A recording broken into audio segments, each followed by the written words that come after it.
Having me. We're so glad you could find time from your busy schedule to be with us, Dr. Fred. Very, very much my privilege and my joy. Asante. Yes. Now, let's dive into it. What was your early life and education like? If someone was to ask yes. for an elevator pitch, who is Dr. Fred Ojiambo? Well, just me. Well, I went to school, primary school and secondary school in Nairobi. Which now is called, it used to be called DB Bahati School, and then went to Pumani Secondary School, then Strathmore College, and then the University of Nairobi.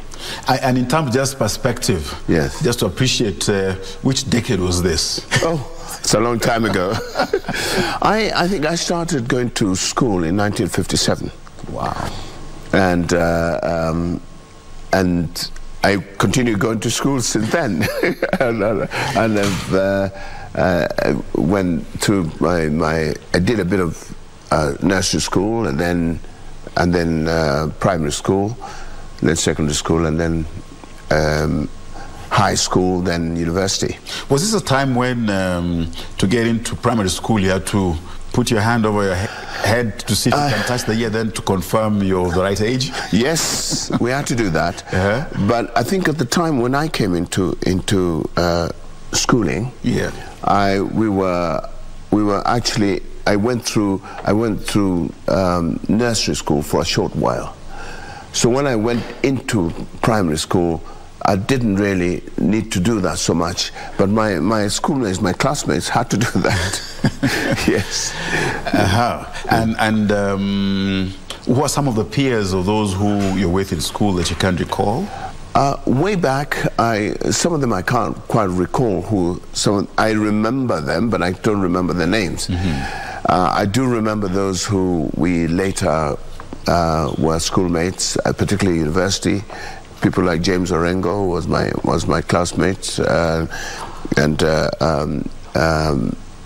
people like what's his name, Ador. We used to call him Ador Rachier. Yes, was my classmate, and various other people. Wow. Yes. Interesting, interesting. Now, after getting your Bachelor of Laws, you had a diploma from the Kenya School of Law. Yeah. Tell us about this aspect of legal education and the bar examination. Well, the education at the university was a good one, good foundation.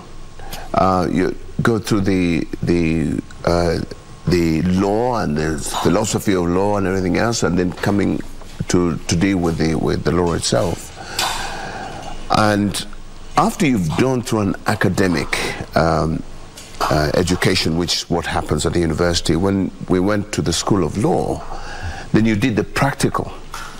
And you realized how different the two were. The practical lawyering is quite different from the academic. The academic, we found, at least I did, that when we got to the practical side of it, we knew how law works in the real world, not just issues of working out theories and things like that. No. I mean, how does it work in a real sense in society? And that's what the diploma was all about. Like we did land law, for instance, at the university. But when we went to the School of Law, we had to do what is called conveyancing, to see how land law in action, how does it actually work out in society? And there's a difference. And that is why I think it was very important to have that. In other jurisdictions, like in England, they had the law that they did for some time wasn't done through universities or being done through schools of law, inns of court, as it were. And there you literally ate dinners, and it's during those dinners that you began to learn what the law was, and it was just people just engaging in discussion and letting you know what the law is all about. And That is the difference between the School of Law. In a sense, then I imagine, I mean, this speaks to the point where the Kenya School of Law diploma was replaced by the pupillage and admission to the bar being dependent on the recommendation of the advocate supervising the people. How was this arrived at? Well, actually, the difference hasn't been very much. What happens at the School of Law is, as I've mentioned before, is that you learn how the law works in practice. But then, as part of that education, you have to actually go into an advocate's office, an advocate of at least 5 years standing, and you watch how the law works, how you write your briefs. Yes, practically. You write your brief, how you talk to a client, how you interview clients, how you work out your and all that is during pupillage. The pupillage is when a trainee advocate goes into an advocate's office and learns. He learns how it is done. It's no longer just that's where you're going through training, not education. You're being trained, and I think that's what a pupillage is all about. And reverting back to the Kenya School of Law diploma about 16 years back, there was a rationale behind it. Maybe you could just expand a little bit on that. Well, actually, the 16 years back wasn't too much of a difference. What happened is that they changed the pupillage to come after the education. You see, what used to happen during our time is that we would be doing our classes, but at the same time doing pupillage. That was quite rigorous. And so they changed the system so that you do your education, what, for lack of a better term, the theoretical part of practical teaching, and then you go into an advocate's office and do your pupillage or your training after you've done your exams. Now, you served as the chair of the LSK, the Law Society of Kenya. Yes. When the body was considered by some too radical, you know, by the administration then, the former President Moi. How was it like about that time? How did you get into it? And because the country could count, as it were, on the LSK to speak legal matters truth to power. Well, that is probably true, but maybe perception rather than anything else. I think when I was involved with the Law Society for a very long time. In fact, since I became an advocate, I was involved in the Law Society Council. I was also in the Council of Legal Education. So we were championing some of these changes that needed to be made in the legal education system, as well as just the governance. When we were, at the time I became a chair of the Law Society, it coincided with tectonic changes in the country. And there was a great deal of political movement, changes that were required. And there was a lot required of the Law Society to speak, not just as a law society, but almost as a party, as a political party. Yes.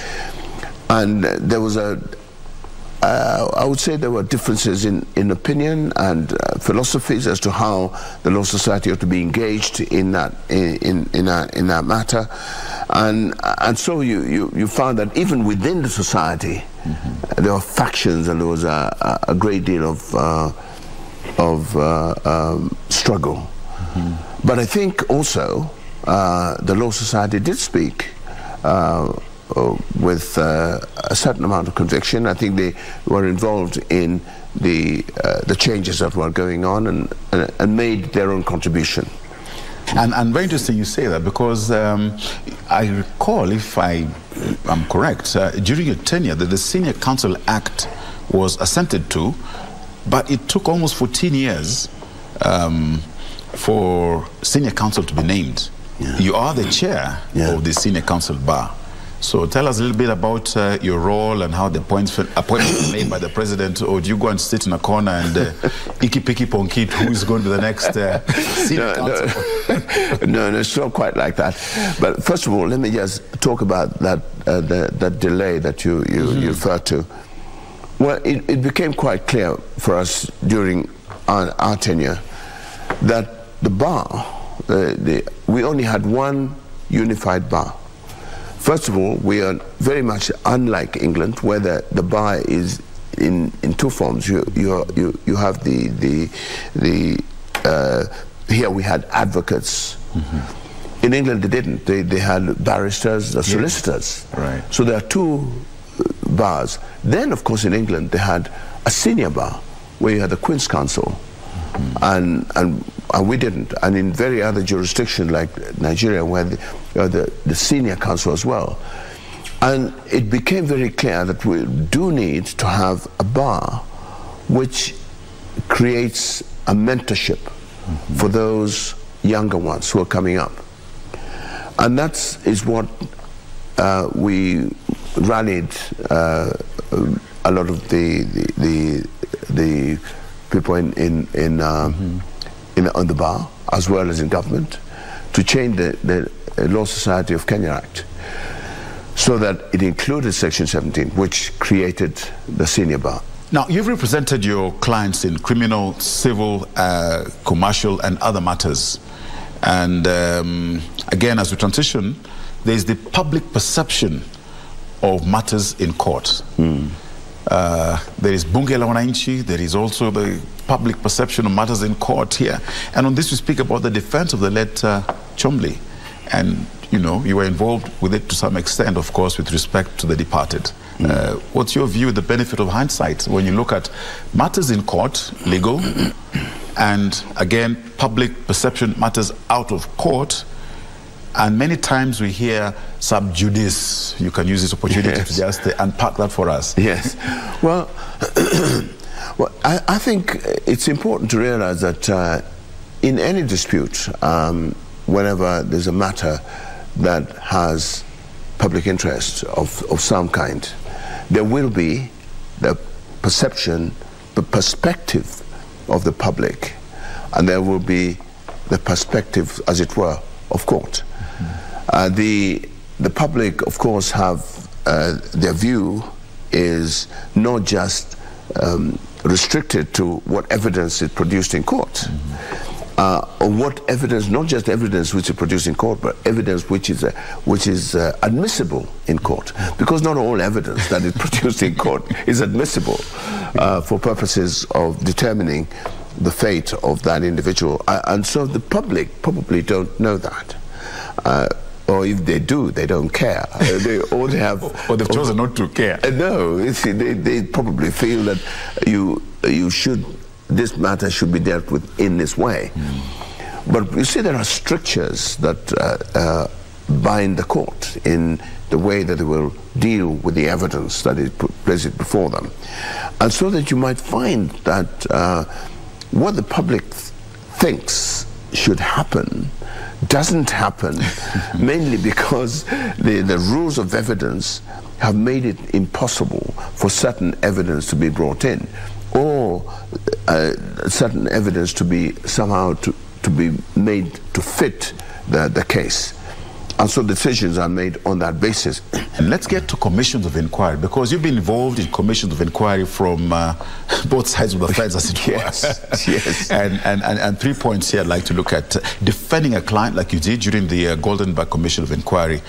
What does that place one as legal counsel? Yeah. Well, you see, in the commissions of inquiry, first of all, what the commission is trying to do is to investigate, basically, to investigate a particular subject matter, and individuals or corporates who may in some way be involved or in that investigation. So your responsibility of an advocate in those circumstances is not only to assist the commission to arrive at a just determination of what the matter in which they're looking into, but also to ensure that your clients, if you're representing for a particular client, your client's interest and your client's position is also made clear. And so we do not normally talk about defending a client in a commission. You're representing them, and all you're doing basically is putting forward their side of the story, which otherwise they would probably not be heard. That is interesting, because like you're part of an inquiry like happened with the not so liked quote-unquote devil worship inquiry led by the late Most Reverend Nicodemus Kirima. What was it like? That was an interesting one. It was an interesting one because first the subject matter, you know, it was carried out at a time in a very fractious political environment to begin with, and so some people felt that it was supposed to be a distraction from the political problems that we're having. But there was a real problem. There was a real problem, and the other difficulty was that it was investigating into a matter which constitutionally we are constitutionally allowed to worship the devil if we wish to do so. As a choice, if you want to. It's a choice, yes, it's a choice. But because of some of the effects of these beliefs, so it was important, I think, for the government of the day to look into it, particularly as these beliefs were showing themselves out in very bad ways in schools particularly, and some of the things that were going on in schools were horrendous. I mean, you need to read the report and you'll know. And we were really exposed to areas we didn't think existed. Wow. It was quite for me it was an eye-opener. It was an eye-opener, and it was we realized how dreadful things are. And I think that it was an important one because we came up with certain recommendations and some findings which have been used subsequently in even bringing out in the education system. Excellent. Now, the Constitution of Kenya 2010, promulgated 2010, is in force. Yeah. One thing that it seems to have come up is to create an avenue for anyone and everyone to go to court on anything and everything. So how do we make sure that the spirit and letter of the Constitution have a balance in a country for it to be functional as we wind up? Well, and I think that's where the judiciary is an important organ, because as you quite rightly say, the Constitution 2010 gave latitude to just about anybody to raise any constitutional issue, and it's the judiciary now who have to sift through all these gamut of complaints and decide whether there's a legitimate expectation for anyone to bring this particular complaint or not. And it's the judiciary really that makes a difference. Of course the advocates will be involved in it, but the judiciary in the final analysis will be the body that makes that balance. Now, parting short, I know because when we were speaking offset, you did mention that you're doing some programming in KBC way back. Oh yes, way back. I think since 1969, I used to do programs here as well. Both I used also to come to be interviewed here when we were younger, but also we did a debate program, which used to come. We used to come every from on to when I got into university, particularly, would have a debate program. I can't remember what it used to be called, but it used to be on radio, and we would go in every Wednesday and record programs. So I it's good to be back here. Some hobbies that you have and members of your family who've followed you into legal? Yes, I have a son and a daughter who are both lawyers, and everybody else I thought wisely and gone elsewhere. Yes. Yes. And you love playing music, I've seen and I've heard. Well, I love music, and I play the guitar. I started off with the piano, and I can't play the piano now, but the guitar I love and continue to play. Any word to those who would be looking to get into your profession? I think we need more. We need more people to get into the profession, but my only caveat would be to ask the young ones particularly to go into this profession not seeking to make money, because this is not a business, it is a profession, and it has rules of integrity involved, and one gets the impression that integrity isn't really considered very much these days, and I would hope that the younger ones would seek to show some integrity. It has been a pleasure speaking to Dr. Fred Ojiambo. He is the chair of the Senior Counsel Bar and has served as the chair of the Law Society of Kenya, that is LSK. His work as an advocate of the High Court has led to landmark judicial outcomes in agriculture, energy, infrastructure, and criminal law. Besides that, he has been part of commissions of inquiry on the bench and at the bar. Thank you very much, Senior Counsel Dr. Fred Ojiambo, for finding time to be with us today. Thank you very much for having me. Asante sana. Well, that has been The Living Legends, and I'm Edmund Mudibo. Stay well, stay tuned. God bless.